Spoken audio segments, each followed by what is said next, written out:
Today's the day, planty people. Time to turn this beautiful dawn redwood I've been growing for about 4 years in a regular pot into a bonsai.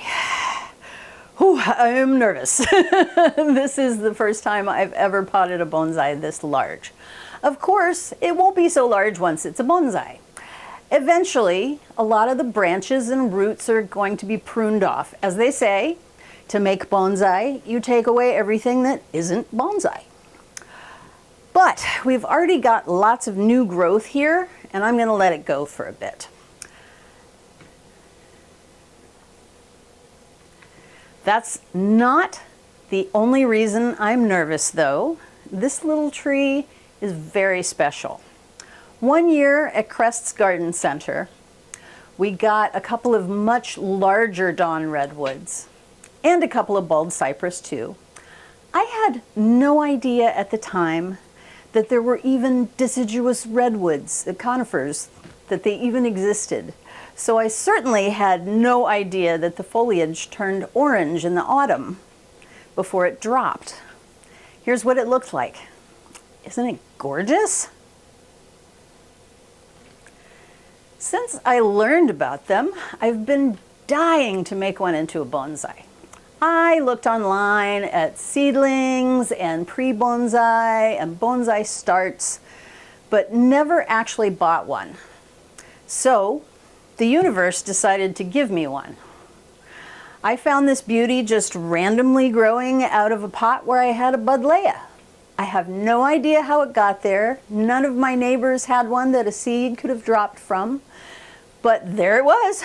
I put it in its own pot to give it some room to grow.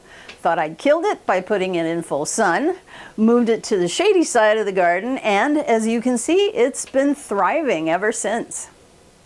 So this tree is a gift from Mother Nature, or possibly squirrels, but a gift nonetheless. So now I have to hold up my end of the bargain and make it into a bonsai. But first, a bit of history about this fascinating tree.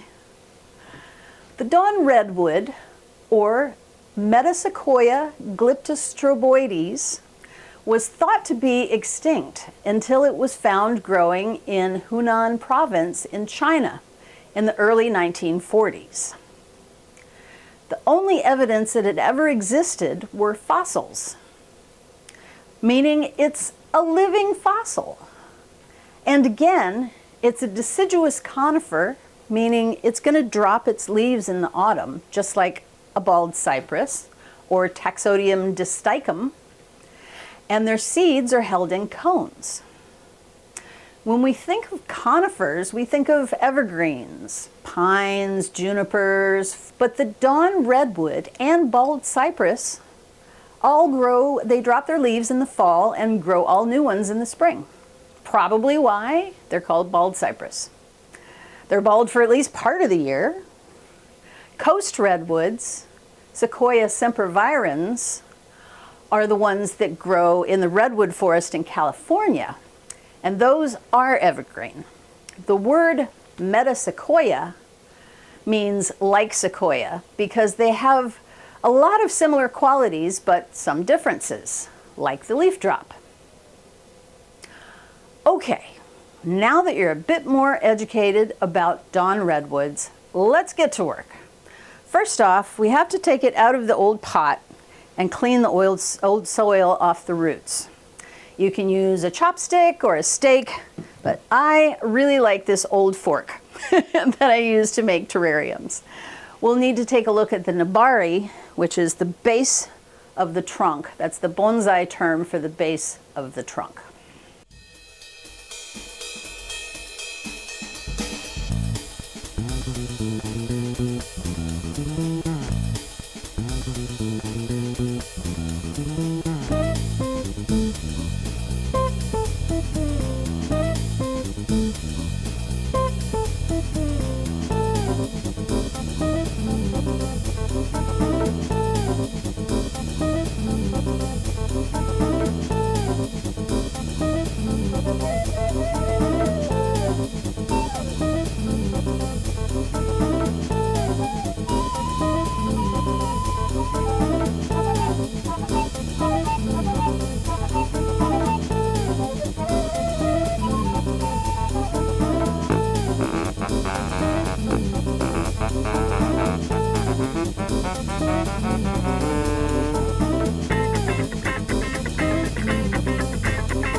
The Nebari is important to bonsai because when you leave some of those roots exposed, it makes it look like an older tree. And when you've got some nice vertical ones, it helps hold the tree upright too. Oops, I mean horizontal ones, actually. I'm gonna leave some of the old potting mix at the base of the root ball as well, mainly to make it easier to wire in, but also to keep it from drying out too much. Dawn redwoods don't like to dry out, so I'm gonna mist the roots as I go. Need my mister. And now, I need to remove all the excess roots. Part of what keeps bonsai small is root pruning. You need to remove enough of the roots so they don't get root bound too quickly. Although dawn redwoods grow so fast that I'll probably have to root prune this baby like once every 1 or 2 years. Once it gets established, I'll only need to do it once every 3 to 5 years. But most importantly, since this is going into a much shallower pot, I want to prune the main root so it doesn't stick too far up out of the soil.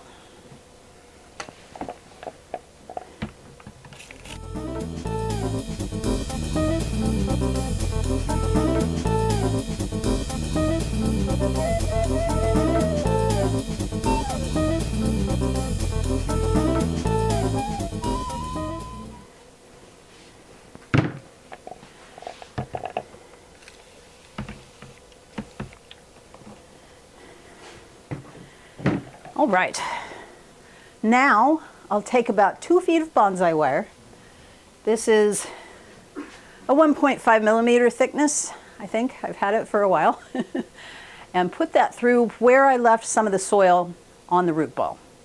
I found that if you can't get it through, this shouldn't be a problem, but if you can't get it all the way through, you can use a skewer or a chopstick to make a hole.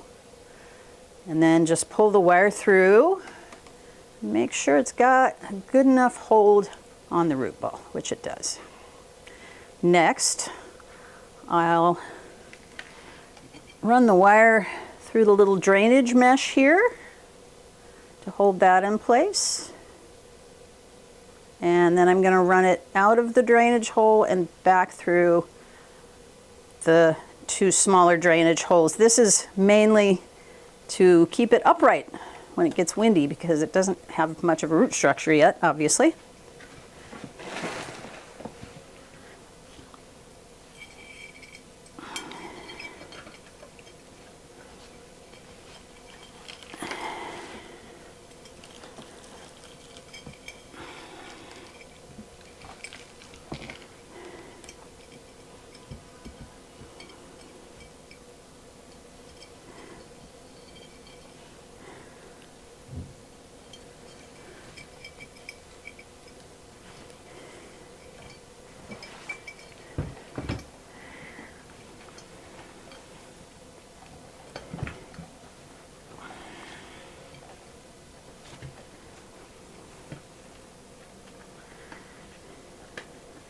Now, I'm going to add some soil. Let's make sure it's nice and tight first.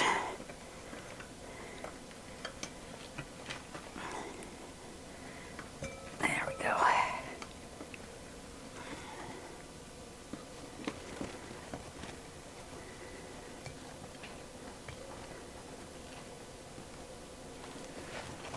All right. Now, I'll add the soil.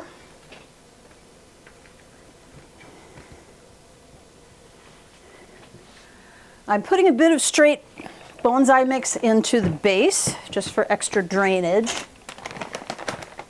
But because this is a dawn redwood and it likes it kind of wet, I've added a bit of Coco Coir to some bonsai soil so it retains a bit more moisture than a standard bonsai mix. Whoops, this one's open.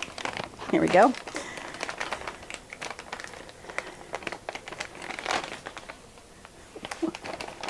One of these is open.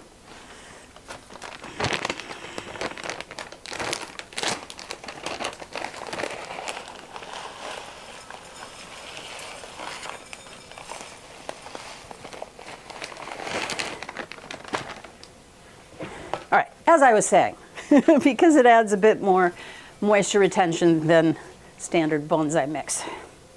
It's going to live at the lentil garden, so since I can't be there every day, I'm making sure that the bonsai soil does not get too dried out.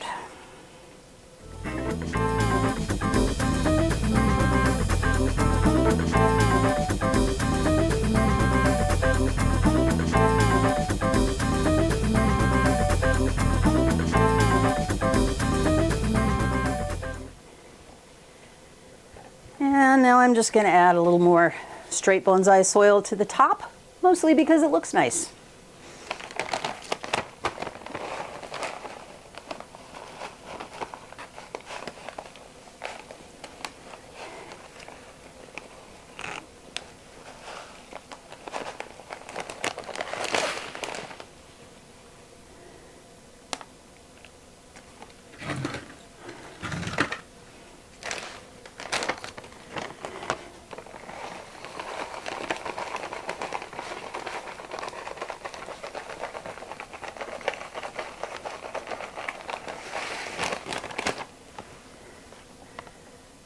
Right, and there's our little Nebari there. Might need a little more pruning eventually.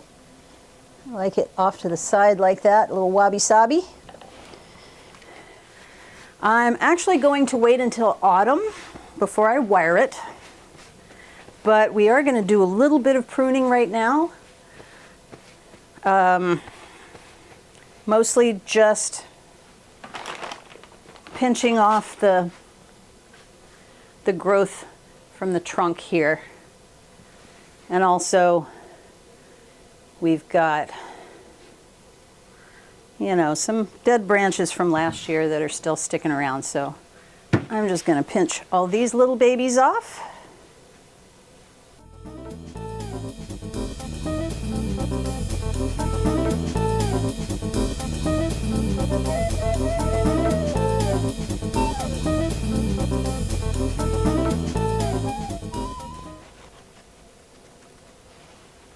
Okay. Next, I'll take off some of these branches. A lot of these lower ones can go because you want to be able to see the trunk. And we do have a nice little Nebari getting started there. And they're kind of looking a little bit scraggly anyway, so we're just going to snip these off. This one is just pointing straight up, so we don't need that. A couple of these little scraggly shorties.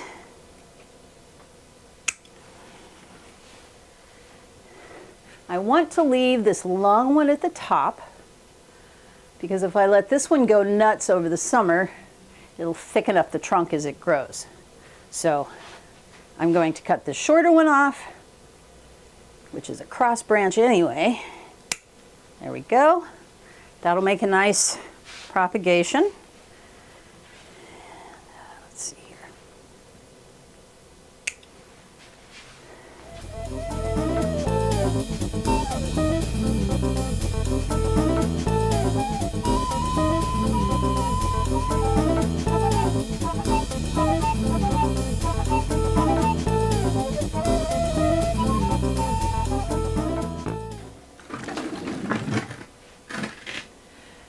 And that's really all I can do for now. When the second week of June rolls around, a lot of these leaves are going to sort of turn a rusty orange color, and the branches along with them, they're actually quite green right now. And that means they're ramified. The stems have gotten woody, and so they're ready to be pruned. If I do it then, the tree will put out a second flush of leaves over the summer, and it'll be nice and strong by autumn. I can also do some major shaping in June, so the cuts will have time to heal over winter, before winter rolls around rather. Then I'll be able to wire it in the late autumn once the leaves have dropped and remove the wires the following spring. So that's it for now. Time to take this little dude to the garden. We'll pick this back up in June. I would like to give a huge thank you to Xavier at Xavier's Bonsai Retreat for all his wonderful knowledge that he shares on his channel. Honestly, he taught me almost everything I know about redwood bonsai, and I wouldn't be nearly as confident if I hadn't watched his videos. So if you're interested in bonsai and you want to learn more about them, go check out his channel. He's a delightful and funny guy, and he makes entertaining and informative videos. So thanks, Xavier. I couldn't have done it without you. Thanks for watching. If you enjoyed this video, please let me know in the comments, and please like and subscribe to my channel and hit that bell to be notified when I release a new video. You can also find me on Instagram at planty.jen, where I share photos and tips as well. If you'd like to learn more about me, please visit my website at plantyjenstinylandscapes.com. Thanks for watching, and I'll see you again soon. Time for that theme song. If your plants look sad and you've lost all hope, tried everything, you're at the end of your rope, should you throw them out into the street? Nope, just ask Planty Jen. If you want to be a planty acolyte, learn the tips and tricks to keep them growing right. Water, fertilizer, and the right amount of light, just ask Planty Jen.